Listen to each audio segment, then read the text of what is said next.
We're going to be reading The Bluest Eye. Matter of fact, not The Bluest Eye, The Financial Literacy for All by John Hope Bryant. And we're going to start where we left off at. Page 16. The man who saved my life, well, his life was now gone. It had been taken for the equivalent of a few $100. And I will never get the image of his mangled bicycle and lifeless body out of my head for the rest of my natural life. I can see it now as I write the words on this page. They killed my hero over money, not even a lot of it, and the beef about a street corner territory that they somehow claimed as their own, even though it was public property. Not long after Mom saved enough money, she was and always has been a good savior, to put a down payment on our first home. It was the modest single family home located at 15502 South Fraley Avenue in Compton, California. It looks super small when I go back and visit now, but back then, and to a kid, it was a large, luxurious corner lot home that was the absolute pride of our new neighborhood. Back then and now, it was a massive accomplishment for my mother. She had purchased it all on her own, with her own cash down payment and with her own good credit. At 88, at the time of her passing, she had a credit score above 850, if you could believe that. There was a lot of single mothers in our poor working class neighborhood in Compton, California, and my mother, Juanita Smith, was rocking and rolling with this and other moves she made throughout her life. My mother proved that getting ahead was not about being black, nor white, nor brown, nor gender, but about understanding the green. She understood the money, and because of that understanding, she made a way out of no way for her family. She opened the door to freedom and self-determination for us all. And I have to add, she did this even when those doors were not open for her and at times were shut in her face. What a woman. George and Tweet. As we got settled into our new home of the city of Compton, I made some new friends. My best new friend was a neighbor down the street named George, who had excellent grades. He was what you called an A student. While I was a C student at best, I wanted to learn from him.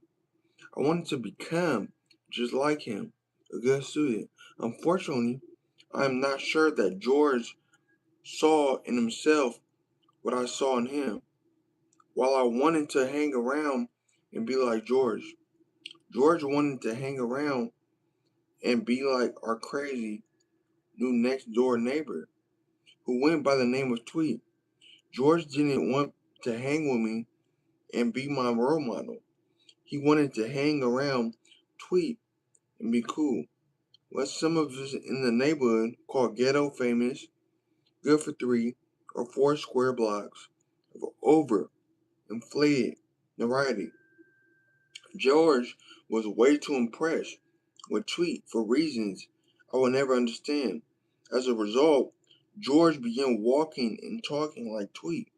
He started hanging with Tweet and behaving like him too. Ultimately, he got shot and killed, standing right next to Tweet. So much for cool, I thought, even back then. Being cool like that was held very little currency with me ever since. Cool isn't worth a thing if it gets you broke or dead. Instead of being cool, what I wanted ever since is closure to what my friend Tim Burt describes as being intellectually dangerous.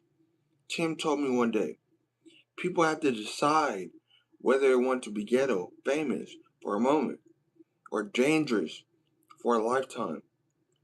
I decided I would rather be dangerous for a lifetime, as in wicked, undeniably smart. Since then, I have wanted a dangerous, super smart mind. I aspire to be dangerous from the neck up, not the shoulders down. I have witnessed the death of our family structure and generational wealth when I was 5 years old. The death of my own community hero, OC, when I was 7, and the death of my best friend, George, when I was 9, each of them over money and bad decision making. And I had had enough.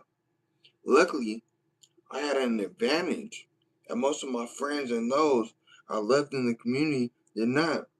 I had love and active support from both parents. This cannot be stressed enough. My father might have been financially illiterate, but he was on the level. He worked from can't see in the morning to can't see at night, and he expressed unconditional love for me and my brother and sister. My mother was also enterprising and hardworking, both at her hourly job at McDonnell Douglas Aircraft, now Hughes, and at the handicraft business she ran part-time on the job. And while one expressed how much love for her growing up, she told me she loved me every day of my life. That made a difference. Thank y'all for tuning in. This was Financial Literacy for All by John Hope Bryant. We're gonna stop at page 19. So today or later tomorrow, that's where we're gonna start at. Make sure you handle today with intention. Be safe this weekend. Happy Saturday. The best is here with Global. Oh, make sure y'all like, follow, subscribe, share, all that. Global.